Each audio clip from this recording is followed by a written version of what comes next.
बिस्मिल्लाहिर्रहमानिर्रहीम। अस्सलाम वालेकुम। Welcome to my channel. कैसे हैं आप सब? उम्मीद करती हूँ आप सब खैरियत से होंगे।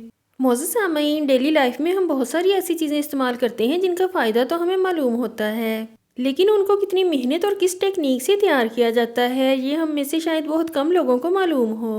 आज की वीडियो में आप देखेंगे हमारी डेली लाइफ की सबसे इम्पोर्टेंट चीज़ यानी चीनी। गन्ने के जूस में से ये प्योर वाइट शुगर क्रिस्टल्स कैसे बनते हैं। सबसे पहले गन्ना ट्रक्स पर लोड होकर शुगर मिल्स तक आता है, जहां इसको काटकर कई बार धोया जाता है। इसके बाद एक क्रशर की मदद से गन्ने को क्रश किया जाता है और इसमें से जूस निकाला जाता है। शुगर केन के इस जूस में भी काफ़ी ज़्यादा इम्प्योरिटीज़ बाकी होती हैं, जैसा कि मट्टी, पत्थर या रेत के जर्रे वगैरह।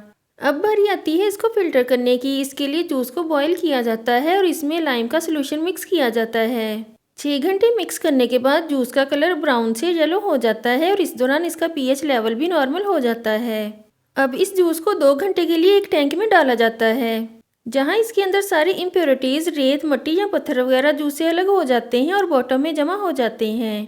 अब इस साफ जूस को निकाल लिया जाता है, जबकि बच जाने वाला कचरा कोई कचरा नहीं बल्कि ये खाद के तौर पर इस्तेमाल किया जाता है। जूस अब बड़े बड़े बॉयलर्स में चला जाता है, जहां उसको इतना ज़्यादा बॉयल किया जाता है कि जूस में से पानी एवेपोरेट हो जाए और पीछे इस किस्म का थिक पेस्ट बच जाए। इसी पेस्ट को अगर जमा दिया जाए तो ये गुड़ बन जाता है।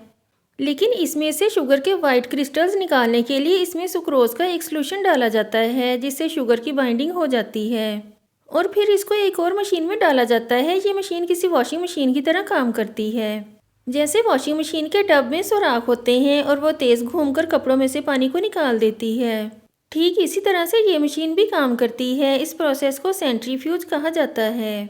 शुगर पेस्ट को जब हाई आरपीएम पर घुमाया जाता है तो बचा हुआ पानी टब के सुराखों से बाहर निकल जाता है, जबकि शुगर के वाइट क्रिस्टल्स टब के अंदर ही जमा हो जाते हैं।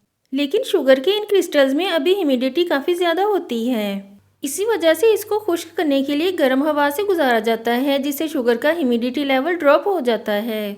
अब शुगर पैकिंग के लिए बिल्कुल तैयार है। पैकिंग मशीन की मदद से एक एक दिन में 2 लाख से ज़्यादा पैकेट्स बनाए जा सकते हैं। आज की वीडियो में इतना ही। नेक्स्ट वीडियो तक के लिए अल्लाह हाफिज़।